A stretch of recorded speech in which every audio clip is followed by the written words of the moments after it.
வணக்கம்டா மாப்பிள்ள. தேனியிலேருந்து இந்த மாப்பிள்ளைக்கு என் தலைவர் உம்முன்னு இருக்காராம்.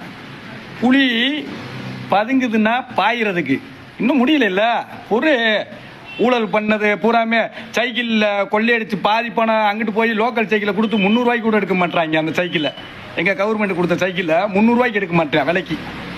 அதில் நீங்கள் பில்லு போட்டிருக்கிறது எவ்வளோ தெரியுமா? 2500 3000 போட்டிருக்கீங்க பில்லு. அதில் அவனுக்கு பாதியாக போயிடுது. அந்த சைக்கிள் கம்பெனிக்காரனுக்கு அவனுக்கு பாதி, அதில் நீங்கள் கொடுத்ததில் பாதி. அதை யோசிச்சுக்கிட்டு இருக்காரு. என்னடா இவங்கெல்லாம் என்னடா சைக்கிள் கொடுத்தாங்க அப்படிங்கிறது யோசனை பண்ணிக்கிட்டு இருக்காரு. கடைசி நேரத்தில் கம்ப்யூட்டர் கொடுத்தீங்க பாரு. யார்? முன்னாள் முதலமைச்சர் ஐயா ஸ்டாலின் ஐயா. சூப்பரான விஷயம். அந்த கம்ப்யூட்டர்லாம் என்ன ரேட்டுக்கு வாங்கினீங்கன்னு பர்ச்சேஸ் போட்டு பார்த்தா ஐயோ பெரிய கேவலம். அதை பற்றி யோசனை பண்ணிக்கிட்டு இருக்காரு. எவ்வளவுதான் கொள்ளை அடிச்சிருக்கீங்கன்னு யோசனை பண்ணிக்கிட்டு இருக்காரு. டிஎம்கேல எவ்வளவு கொள்ளை அடிச்சிருக்காருன்னு யோசனை பண்ணிக்கிட்டு இருக்காரு. ஒரு மக்களை எப்படி ஏமாத்திருக்காங்க அப்படிங்கிறத யோசனை பண்ணிக்கிட்டு இருக்காரு. அது எங்க தலைவர் எதுக்கு அப்படி அமைதியா இருக்காருன்னா, புலி பதுங்குது பாயிறதுக்கு சாக்கிறதா இரு.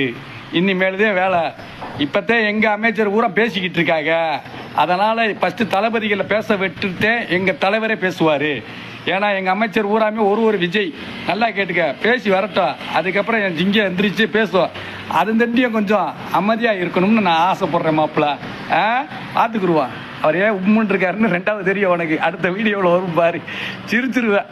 கால வழி என்னங்கடையா பண்ணிக்கிட்டு இருக்கேங்க, ஏன்டா இப்படிலாம் பண்ணீங்கன்னு உனக்கு கேட்பாரு கேள்வி. அதுக்கு பதில் சொல்லணும். என்ன மாப்பிள்ள ஒன்றும் பிரச்சனை. அவர் புலி பதுங்குது பாயிறதுக்கு கொஞ்சம் வெயிட்டிங் போதும். இப்போ தானே வந்துக்கிட்டு இருக்கு எல்லாமே. அது முடியும் அவசரம். சுடுதண்ணியில் காலில் ஊற்றுற மாதிரி துள்ளுறது எல்லா பயவனையும்.